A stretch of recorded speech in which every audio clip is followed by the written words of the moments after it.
Hey guys, you're watching Chaotic TV. We are bringing you another best of 5 from the Numericable House Cup. We are on Daybreak this time, and in the top right position we have the pink Zerg. Leading the series right now 2-1, he is Evil Genius's Stephano. And spawning as the blue Protoss player, this is SK Gaming's MC. Now, from these two players, we've seen in the first game a very highly mechanic-based game with some just strategy for knocking out the third base or fourth base of the player of their opponent and going for the choke out kind of method of play without letting them expand. In the second game we saw MC go for a very powerful timing attack, and in the third game we saw a base race. So I'm really curious to see how this fourth game is going to pan out. What do you think, Eclipse? Yeah, I mean, it just shows you how evenly matched these two players are. They have actually almost a rivalry going between them, just from all the games that they've played against each other in big tournaments and big places. Last game, very fun to watch. We saw one of the weaknesses of the Warp Prism that you don't even think of is there's no forward pylons on the map, and in the base race you want buildings on the map, and so that ends up being just it's something that like no one ever thinks of it anywhere, but it ended up being a problem late in that game that Stephano could just go to the base and kill all the buildings and oh hey, I won, there's no pylons anywhere or anything. So next go ahead. Actually bringing the drones that he had left across the map to help DPS the buildings down, and that might have actually won him the game because MC's army was back and on the verge of killing off the rest of what he had to fight with. It was a very ballsy move on Stephano's part, using his drones to DPS, but he did have the sense to send one out and build another hatchery farther in the bottom left of the map. So that was the first game in a long time that I've seen all of the buildings killed without a GG. Like, nobody tapped out. It wasn't a manor game. It was a straight-up loss that you kind of only see on the ladder against stubborn players. Well, like I said, these two have kind of a rivalry going. There's a lot of history, a lot of trash talk, even in all chat in some of the games, in tournaments that allow it. Some tournaments don't allow talking. That being said, it's all in fun. I mean, they get along just fine outside a game and that kind of thing. They practiced together for a while. I forget the time period, but I think it was when MC was still with OGN, or OGS, that's it. OGN's the cable channel in Korea. And IGN is the people behind IPL. But we see MC actually went for Forge first as opposed to the Nexus first. It's a slight difference from the last 3 games, and Stephano is going for a third base before putting down any gas of his own. So his Zergling speed is going to be far behind, and it looks like MC might be going for the same kind of or at least another kind of a timing attack, but we'll have to wait and see for that cybernetic score to drop to see exactly what he's going to be going with. Stephano was one of the first innovators of gasless Zerg. He would open games and he would go straight up to 2 saturated bases without any gas, using evolution chambers and spore collars to defend against cloaked units, using just Zerglings and queens and creep spread to defend against everything else. He really made that style possible, basically. This is back before queens were even buffed, so... I was just about to ask that question. Yeah, no, this was a long time ago. This was, oh my gosh, this was before anyone made, like, forges and fast expands for... The only race that expanded at that point was Zerg. So this is a long time ago. Oh, wow. Well, Stephano has been around a while. As you said, MC and Stephano have faced each other in numerous tournaments, many MLGs, many arenas, IPLs, and of course now they might have a chance to meet in the GSL. But they're meeting they met a month ago in this Numericable House Cup at Stephano's former Millennium House in France. The winner, whom we'll find out in the next game, or excuse me, the next best of 5, which is the first place match. This is the third place match of that. The winner taking home about $1,000, I think, in euros. Yeah. MC joined up with SK Gaming was specifically to travel internationally and play in tournaments everywhere. So that was the reasoning behind leaving OGS and going to SK Gaming in the first place. So it isn't really surprising to see him in Europe playing in EU tournaments, Home Story Cup, this House Cup for Millennium, all that kind of stuff.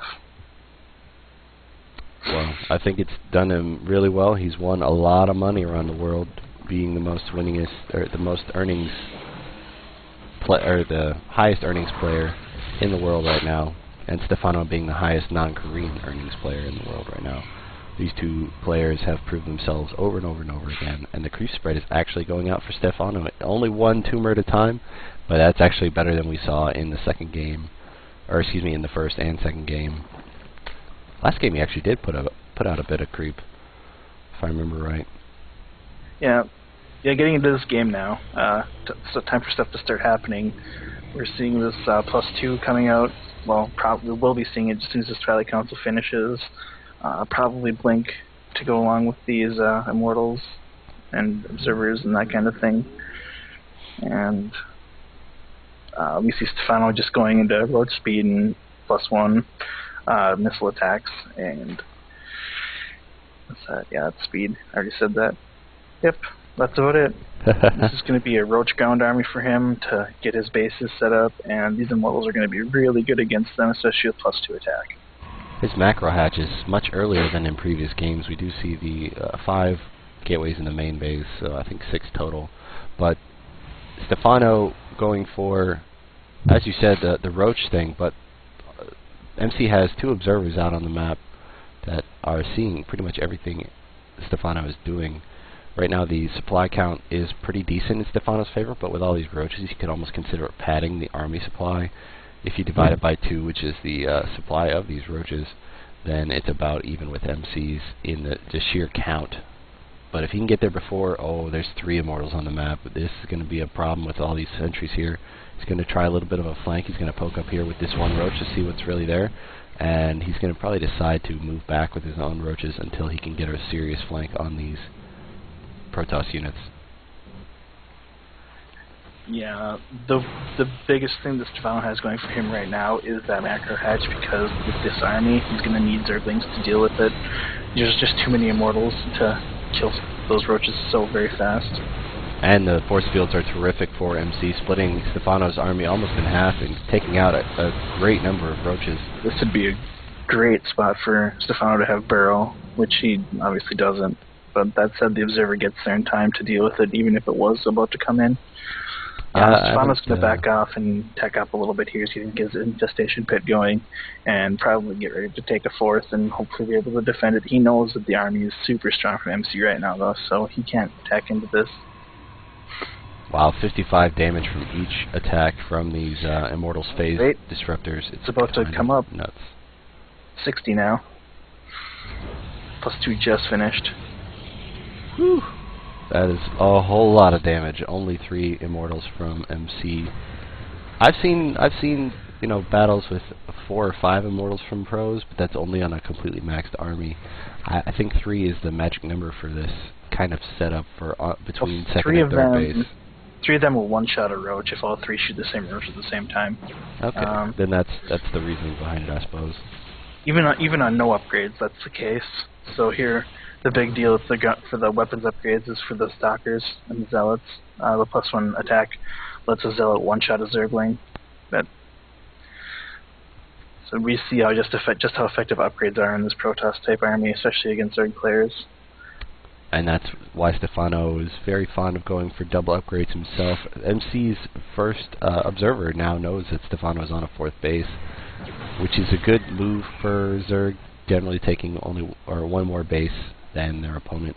If he did drop it in the bottom right, he might have been a little bit safer from MC's prying observer, but he wouldn't have the creep spread to protect it very safely. So he did put it in that more centralized position. He kind of telegraphed that by just spreading his creep in that direction. But that being said, this is generally the 4th base that a Zerg player will take, unless it's against a very immobile, like a mech army. They will spread out more laterally. Gotcha. Yeah, you want to kind of stay as far away from those tanks as you can. a number of infestors coming down on the map right now, and the Spire coming in for Colossi if they do show up on the map pretty soon, which it looks like they are. There's going to be one popping out at level 3. Yeah, this is going to be a crazy fight here that happens. We're going to look for Stephano to get a big flank somewhere in the middle of the map. That's what he's trying to do here. He wants to not let the third base get saturated and get that economy established, because that's all MC is going to need to get into the late game death ball. And looks like we're going to have a little bit of a poke here right now. There's only one Colossus on the map, but +3 weapons is about to finish for MC, and if Stephano takes his merry time, and it looks like he's going to back off long enough for those +3 weapons to get in. Saw the entire army there and said he didn't want anything to do with that, with sentries and in that small little choke point and Colossus. It's just too much for his army to deal with right now. Oh, looks like there was a Zealot warp in back at the main base of Stephano. Having pulled all his drones, he did a great job holding and really only lost one drone and a number of Zerglings and Roaches, but not enough to really worry the French player. Corruptors are coming out now, so that warp prison will be shut down, most likely very soon. I think he said he's going to take one more run at it before they come out. Yep, 4 more Zealots going to come in, and he's going to do a warp in behind it. Although he has no money right now for a warp in. Some spine crawlers are in the main base. He does snipe off. Be annoying and take with the queen. That Corruptor could turn around. There he is, turning around to kill the warp prism. He's going to redrop all of these Zealots before he dies. He's going to try to drop him on a tech structure. No, he's just going to run away, and there he's going to drop it and kill as many Zerglings as he can, but that's about it. Kind of wasting a fungal on that warp prism. If it had speed, then it would be good, but the Corruptor could have killed it by itself. Yep. And he's making another warp prism, so he wants to stick with that. It's a great harass unit, the warp prism. He's probably going to be using it with the High Templar that should be coming in pretty soon here, too. Oh, if you get Templar drops, they are terrific. And even just having Templar, well, it's more of a Protoss or a versus Terran thing, so they can't get EMP'd, but it does increase their safety if they're inside of a warp prism, since there tends to have mostly ground forces and not a whole lot of anti-air unless it's called for. We see a greater Spire coming in for Stephano, and those adrenal glands, which are oh so fun to watch, cracklings, but we do see MC moving across the map. He scouts with 3 Stalkers right now to see what Stephano's composition is and whether or not he can actually take it, and it looks like he's deciding to take it on right now. Big blink forward, moving all of his Stalkers ahead of those Colossi. Some of the Zealots are stuck behind. Big Fungal's down on the sentries. Corruptors move forward to take out all of those Colossi. All 3 are down, and he's going to try to take out this Warp Prism, I'm sure, right now. And but the Immortals are wreaking huge amounts of damage against these Roaches. 62 Zerglings, 18 Roaches coming in for reinforcements, but all of the actual ground units are down for Stephano. He's going to lose his 4th base. These Archons just added a massive amount of splash damage. The Corruptors couldn't kill off as well as they could with the Colossus. Archons kill Zerglings in a big hurry.